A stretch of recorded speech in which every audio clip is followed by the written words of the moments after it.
Glory to God the Father and Son Yeshua Mashiach. Genesis chapter 50. Yosef fell on his father's face, wept over him and kissed him. Then Yosef ordered the physicians in his service to embalm his father. So the physicians embalmed Israel. 40 days were spent at this, the normal amount of time for embalming. Then the Egyptians mourned for him 70 days. When the period of mourning was over, Yosef addressed to the household of Pharaoh, "I would like to ask a favor. Tell Pharaoh. My father had me swear an oath. He said, 'I am going to die. You are to bury me in my grave, which I dug for myself in the land of Canaan. Therefore, I beg you, let me go up and bury my father. I will return.' Pharaoh responded, 'Go up and bury your father, as he made you swear.' So Yosef went up to bury his father.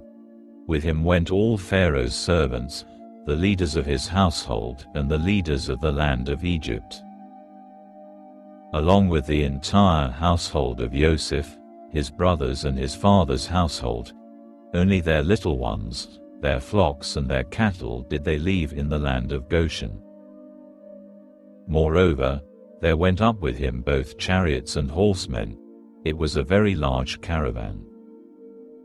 When they arrived at the threshing floor in Atad, beyond the Yarden, they raised a loud and bitter lamentation, mourning for his father 7 days.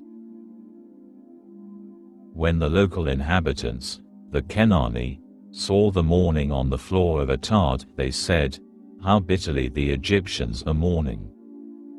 This is why the place was given the name Aval Mitzrayim, mourning of Egypt, there beyond the Yarden.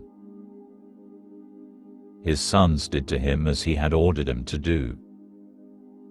They carried him into the land of Canaan and buried him in the cave in the field of Machpelah, which Abraham had bought, along with the field, as a burial place belonging to him, from Ephron the Hittite, by Mamre. Then, after burying his father, Yosef returned to Egypt, he, his brothers and all who had gone up with him to bury his father. The death of Joseph. Realizing that their father was dead, Yosef's brothers said, "Yosef may hate us now and pay us back in full for all the suffering we caused him." So they sent a message to Yosef which said, "Your father gave this order before he died. Say to Yosef, I beg you now, please forgive your brother's crime and wickedness in doing you harm. So now, we beg of you, forgive the crime of the servants of the God of your father." Yosef wept when they spoke to him. And his brothers too came, prostrated themselves before him and said, "Here, we are your slaves." But Yosef said to them, "Don't be afraid. Am I in the place of God? You meant to do me harm, but God meant it for good, so that it would come about as it is today, with many people's lives being saved. So don't be afraid.